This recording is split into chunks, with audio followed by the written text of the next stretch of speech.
হাসিনা কি পারবে আল্লাহ দেয়? হাসিনা লাঞ্ছিত করতে পারবে? উল্টা সে বলবে আমি অমুকের বেটি তমুকের বেটি পালাই না, আল্লাহ বলবে তোরে পালাইতে আমি বাধ্য করব। আল্লাহর কাছে কিছু না, তুই হাসিনাকে সুবহানাল্লাহ সুবহানাল্লাহ। এজন্য ভয় করবো কাকে?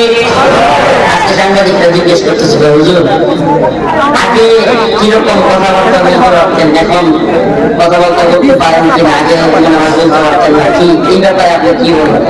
আমি বললাম ভাই আমার এটা নিয়ে তেমন একটা মাথা ব্যথা নেই, কারণ আমি আগেও যা বলার বলছি এখনো যা বলার বলি।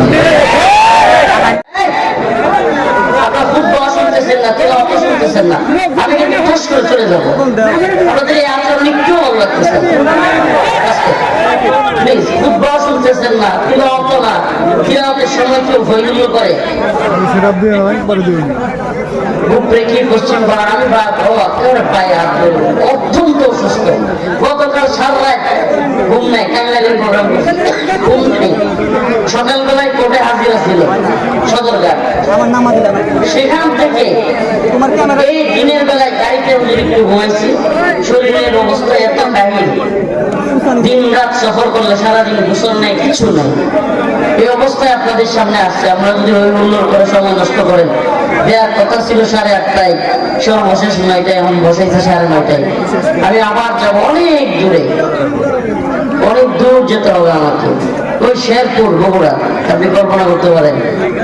তা আমি এই জন্য আপনাদের কাছে রিকোয়েস্ট থাকবে, আমি খুবই অল্প সময় দিতে পারবো, আমার সময়টা নষ্ট করা হয়েছে। 8:30টা থেকে আমি সেই সন্ধ্যার পর থেকে এসে বসে আছি। তো যাই হোক, তারা তাদের কাজটাও তো করতে হবে, একটা প্রতিষ্ঠান, সেটার কিছু ফায়দা হোক সেটাও আমরা চেয়েছি, দিনই ফায়দা হয়েছে আলহামদুলিল্লাহ। তো এই জন্য এখন আর কথা বলবো। গুফরেকি পশ্চিম পাড়া এনায়েতপুর সিরাজগঞ্জের উদ্যোগে আয়োজিত আজকের এই ওয়াজ মাহফিলে সম্মানিত উলামায়ে কেরাম, মুরব্বিয়ানে আযম, প্রিয় যুবক ভাইরা, আল্লাহ রাব্বুল আলামিনের দরবারে অগণিত শুকরিয়া যে আল্লাহ রাব্বুল আলামিন আপনাকে আমাকে কোরআন সুন্নাহ থেকে কথা বলবার এবং শুনবার সুন্দর ব্যবস্থাপনা করে দিয়েছেন। সেজন্য রব্বে কাবার দরবারে অসংখ্য অগণিত শুকরিয়া জ্ঞাপন করে স্বতঃস্ফূর্ত আওয়াজ করে একবার অন্তরের অন্তঃস্থল থেকে বলি আলহামদুলিল্লাহ। লাইন শাকারতুম লাযীদান্নাকুম। আল্লাহ রাব্বুল আলামিন যারা শুকরিয়া আদায় করে, নিয়ামত পেয়ে তাদের নিয়ামত আরো বৃদ্ধি করেন।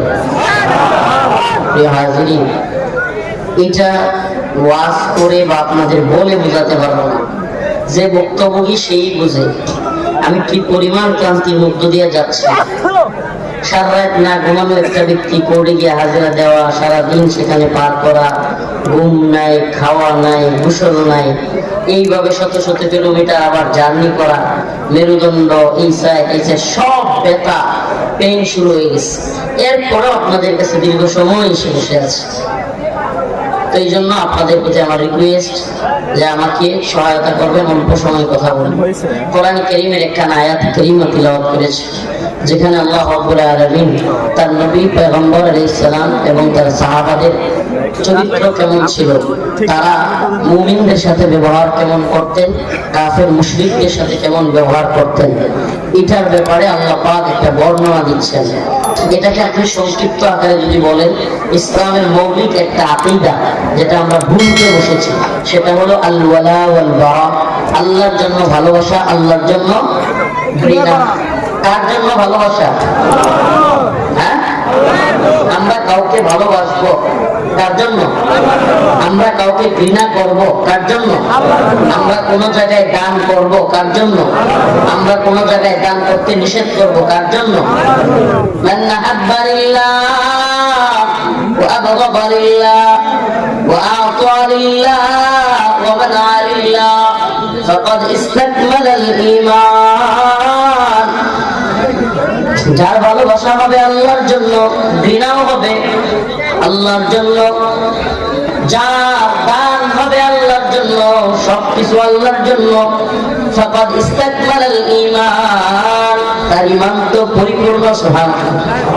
আল্লাহ রাব্বুল আলামিন আয়াতে কারিমার মধ্যে বলেন, কুল ইন্না সালাতি ওয়া নুসুকি ওয়া মাহইয়ায়া ওয়া মামাতি লিল্লাহি রাব্বিল আলামিন।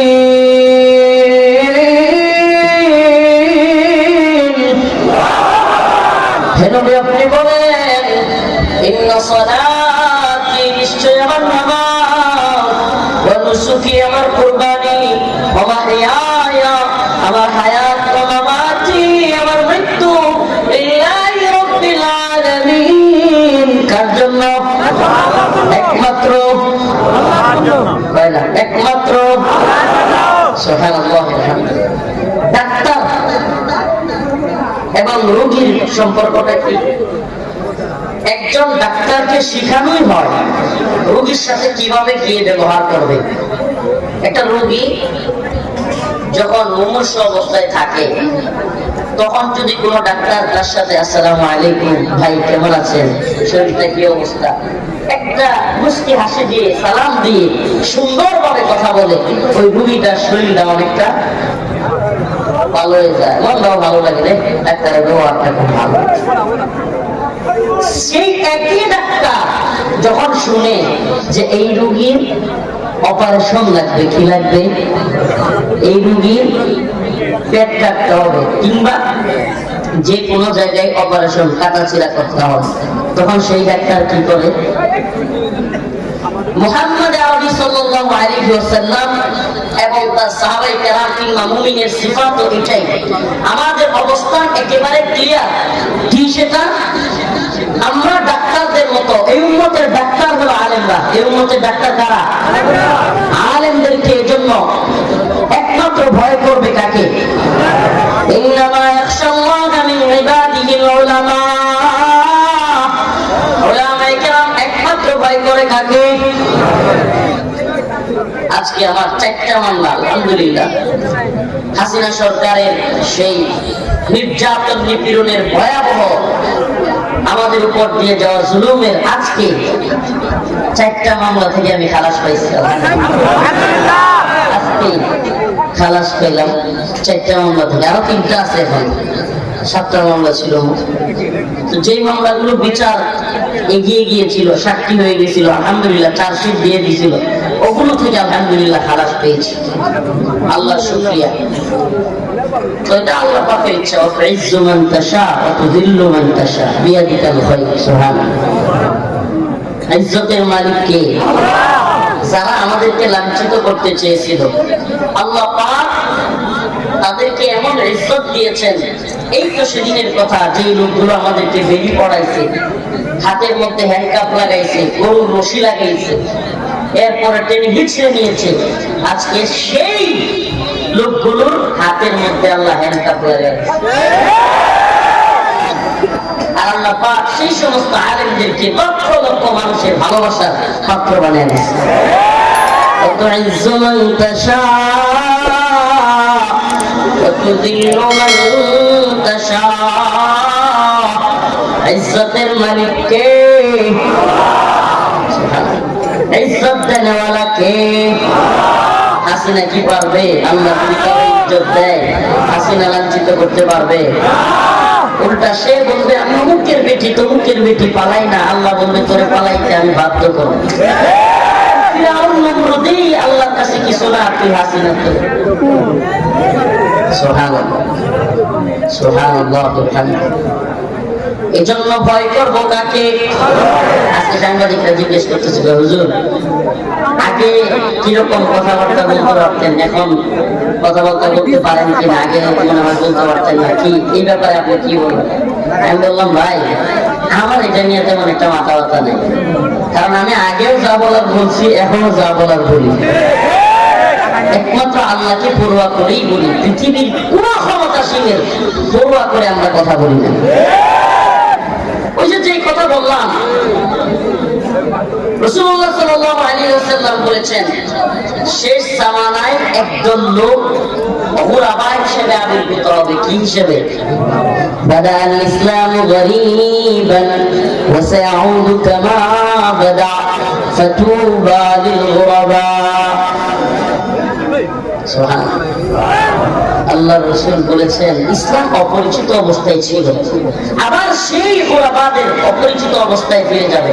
ফাতুবা লিল গোলাবা, সুসংবাদ সেই গোলাবাদের জন্য। সুবহানাল্লাহ। সাহাবায়ে কেরাম জিজ্ঞেস করলেন, ইয়া রাসূলুল্লাহ, গোলাবা কারা? গোলাবা কারা? আল্লাহ রাসূল বললেন, আল্লাযীনা ইসলিহুন ইযা ফাসাদান নাস।